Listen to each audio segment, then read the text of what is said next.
안녕하세요. 피셔인베스트 피셔입니다. 채권에 대한 문의가 아주 많아요. 그래서 채권에 대해서 설명을 드릴까 하는데요. 사실 채권 부분을 어떻게 해야 될지 고민이 많습니다. 자, 먼저 왜 그러냐 하면 제가 예전에 채권을 제 카페 회원님들한테 쉽게 설명드리겠다고 하면서 채권에 대해서 기초부터 하나하나 이렇게 연재를 해서 설명을 드린 적이 있습니다. 자, 그런데 처음 이제 조금 쉬운 부분에 대해서 그리고 이제 도입 부분에 대해서 몇 회까지 이렇게 채권에 설명드릴 때는 조회수도 상당히 많았고요.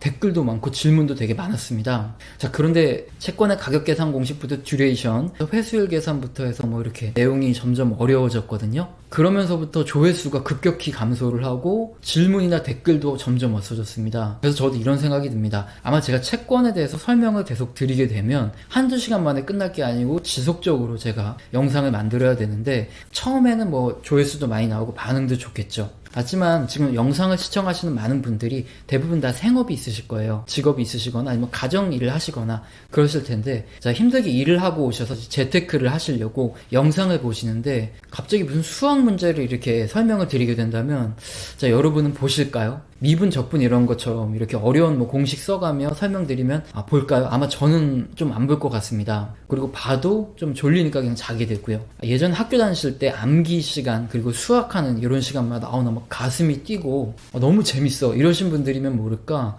그렇지 않은 분들은 아마 되게 재미가 없으실 겁니다. 자, 그래서 제가 참 고민이 많은데요. 그래도 한번 채권에 대해서 기초 한번 설명을 드릴까 하는데 그 다음 반응을 보고 방향성을 결정해야 될 것 같습니다. 일단은 제가 이전에 한번 제 카페에서 한번 해본 결과는, 망하고 싶으면 회원수 떨구고 조회수 낮추고, 마찬가지로 유튜브도 망하고 싶으면 채권에 대해서 지속적으로 연재하면 된다, 이런 생각이 좀 있거든요. 자, 그래서 일부 분들은 상당히 만족하실지 모르지만 대다수 분들이 다 재미도 없고 다시는 보지 않으실 수 있기 때문에 제가 보면서 진행을 해야 될 것 같습니다. 자, 일단 한번 시작을 해보겠습니다. 자, 채권은 국채와 지방채, 특수채, 금융채, 그리고 회사채로 구분됩니다. 그리고 이자를 지급하는 방식에 따라서 이표채, 할인채, 복리채, 단리채, 거치채 이렇게 구분이 되고요. 조금 더 세부적으로 들어가서 국채, 지방채, 특수채, 금융채는 국가에서 보장을 해주는 경우가 많아서 안정성이 상대적으로 높습니다. 반면 회사채는 회사가 망하면 원금과 이자를 못 받기 때문에 상대적으로 안정성이 낮습니다. 자, 그리고 이자를 지급받는 방식에 따른 이표채는 3개월, 6개월 등 정해진 이자 지급 기간마다 이자를 받는 이 채권이고요. 할인채는 표면 이자가 없어서 발행 당시부터 만기에 돌려주는 원금보다 애초에 낮게 발행되는 채권을 말합니다. 자, 이표채가 가장 많이 발행이 되는 방식이기 때문에 이 정도만 알아두시고, 할인채, 복리채, 단리채, 거치채는 그냥 투자하실 때 그때 공부하시면 됩니다. 자, 간단하게 내용을 알았고요. 그럼 지금부터는 채권 투자를 하기 위해서 반드시 알아두셔야 할 몇 가지를 뽑아서 설명드리겠습니다. 일반적으로 발행되는 방식이 이표채이기 때문에 이표채를 기준으로 설명드리겠습니다. 자, 채권은 먼저 액면가가 있고요. 그 다음에 표면이자, 그리고 만기 보장 수익률과 만기 상환율이 있습니다. 자, 이건 꼭 알아두셔야 하는데요. 액면가는 대부분 1만원을 기준으로 하고요. 표면 이자율은 최초 발행 당시 약정된 액면가에 대한 이자율입니다. 4%가 표면 이자율이다 그러면 만원에 대해서 400원이 이렇게 매년 이렇게 나오는 거죠. 자, 만기 보장된 수익률은 만기까지 채권을 보유하게 되면 얻게 되는 수익률인데, 미리 표면금리를 우선 지급해주기 때문에 미지급된 이자 금액을 복리로 계산하여 만기에 한꺼번에 받게 되는 수익률을 말합니다. 그리고 만기 상환율은 표면금리를 제외하고 추가로 받게 되는 금액입니다. 자, 이때 계산을 할 때 만기 보장 수익률 마이너스 표면금리로 받게 되는 이자 금액을 재투자한 것을 복리로 계산하는 값입니다. 제가 여기까지 설명을 했는데 관심이 좀 있으신 분들은 모르겠는데 처음 보신 분들은 슬슬 좀 짜증나실 것 같아요. 이걸 보실지 안 보실지도 모르겠어요, 솔직히. 자, 좀 더 짜증나는 것들로 이제 시작이 될 텐데요. 벌써 지치셨을 수도 있습니다. 그렇지만 그냥 재미삼아 한번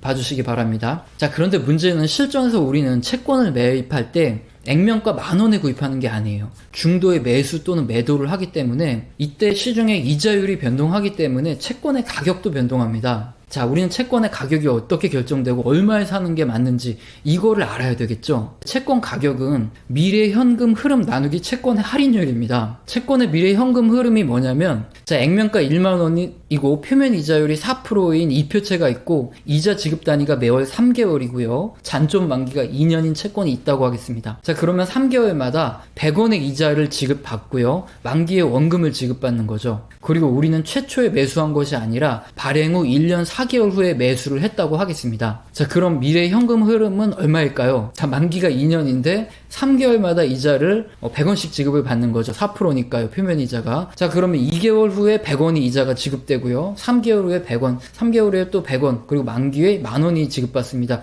그래서 현금 흐름은 총 1,300원입니다. 아, 이걸 해야 되나. 자, 그리고 채권의 할인율은 현재 시중 이자가 변화하기 때문에 계속 변하는데요. 현재 시중 이자가 10%라면 1년 후에 만원을 받게 되는 할인의 채권 할인율은 10%입니다. 현재 가치로 약 9,090원에 매수를 해야 1년 후에 이자 10%를 받아서 만원이 되기 때문에 현재 가치는 9,090원인 겁니다.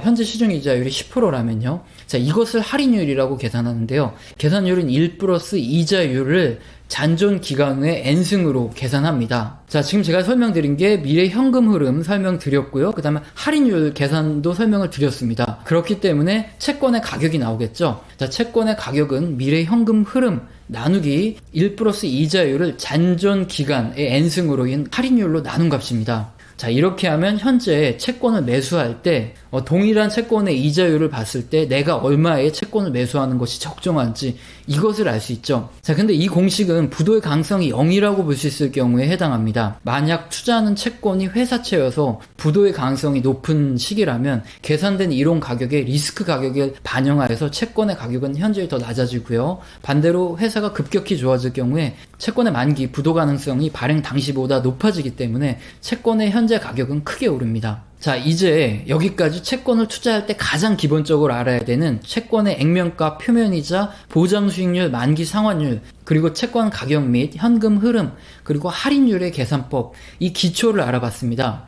자, 이제 다음은 가장 중요한 듀레이션과 채권 가격의 변동 계산 방법, 그리고 국가별 채권을 투자할 때 통화 수합과 이자율 수합, 그리고 회사채를 투자할 때 회수율과 산업평가 등 이런 것들을 배울 것이 많습니다. 자, 그리고 이것들을 전부 마치시면 정말 기초 중에 기초는 끝난 거고요. 이제 실전 채권 거래에 넘어가면 스티프닝, 플래팅, 그리고 역시나 수합 배우고 채권 선물 포지셔닝 등에 대해서 이제 배우시면 됩니다. 솔직히 지금까지 다 들으신 분이 있을지 모르겠는데 제가 이거 설명하면서도 이거를 보실까? 그리고 분명 앞으로 넘기셨을 것 같아요. 자, 혹시 학교 다닐 때 수학 문제 그리고 암기 문제 이런 거 마치 게임하는 것처럼 막 흥분되고 재밌다고 느끼셨던 분 있으신가요? 만약 그런 분이 있으시다면 이제 앞으로 설명드릴 내용들도 무척이나 흥미롭고 재밌으실 겁니다. 하지만 대부분의 분들은 인강 틀어드리는 것도 아니고 이거 틀어놓고 잠드실 가능성이 좀 큽니다. 자, 그래서 상당한 시간을 들여서 제가 이 채권을 계속 설명을 드리면 일부 몇몇 분들은 되게 좋아하실 거예요. 하지만 나머지 대부분의 분들이 흥미를 잃고 이제 제 채널도 망할 가능성이 크겠죠. 앞으로 안 들어오실 수도 있기 때문에 자, 채권은 암기와 이 계산이 사실 전부입니다. 그리고 조금 보다가 솔직히 좀 짜증나서 안 보는 경우가 솔직히 많습니다. 자, 제가 영업을 하려는 게 아니라 그냥 채권 같은 경우에는 저 같은 전문가 그리고 일반 증권사 PB들 많잖아요. 그러니까 채권은 전문가에게 맡기시는 게 좀 좋다고 보고요. 요리는 요리사 그리고 머리는 미용사에게 맡기는 게 좋다고 봅니다. 머리를 이렇게 깎을 때 보면 쉽게 할 수 있을 것 같아서 가위랑 빗 같은 거 사고 와서 동생 이렇게 딱 앉혀놓고 머리 이렇게 깎다 보면 연구가 돼 있고 그런 경우가 많지 않습니까? 그래서 자, 그럼에도 불구하고 일부 또 관심이 있으신 분들이 있으시기 때문에 제가 채권에 대해서 어떻게 해야 되는지 설명을 좀 드리겠습니다. 자, 경기의 정점 부근에서는 외인자금 이탈에 따른 국채금리 급등 가능성이 있기 때문에 이걸 우선 판단을 해야 됩니다. 그리고 리스크 관리 차원에서 국내 중기채, 장기채, 그리고 해외 국채 등으로 경기 정점 이전에 분산 투자를 해야 되는데요. 매매의 시점은 경기 정점 부근에서 리스크 증가로 국채금리가 급락하는 시점인데 이때 일부 매도를 하고 기다렸다가 재매수하는 것이 좋습니다. 이후 경기 둔화 국면에 채권 금리가 떨어지는 구간이 많기 때문에 이때는 또 채권의 수익을 장기로 얻으실 수 있는 거죠. 자, 그리고 주의하실 점이 있는데요. 듀레이션을 간단히 이전에 설명드린 적이 있긴 한데 장기 국채의 경우 시중금리가 1% 떨어지면 원금이 14% 오르고 반대로 1% 오르면 원금이 14% 떨어집니다. 떨어집니다. 저 국채는 무조건 안전하다고 잘못 생각하고 투자했다가 잘못된 시점에 손실을 보는 경우가 있어요. 그때서 아무것도 모르고 공부도 안 하고 국채 투자했다가 이런 질문을 하시는 분들이 많아요. 왜 국채인데 안전한 건데 이렇게 국채 가격이 떨어지죠? 듀레이션이요? 그게 대체 뭐죠? 채권 금리요? 그냥 이자 나오는 거 아닌가요? 저 국채 그냥 안전하다 그래서 이자 나오는 줄 알고 그리고 수익 많이 난다 그래서 샀는데 막 이런 경우 있어요. 자, 공부 하나도 안 하고 투자하시다가 채권으로 엄청 큰 손해 볼 수도 있습니다. 그것도 국채로요. 따라서 국채 투자하실 때는 반드시 공부를 하셔야 됩니다. 자, 댓글이나 반응 보고 채권은 할지 말지 결정하는 걸로 이렇게 하겠습니다. 자, 오늘 영상도 마음에 드셨다면 구독과 좋아요 꼭 눌러주시고 지속적으로 시청 부탁드립니다. 채권은 아마 이번이 끝일 것 같습니다. 감사합니다.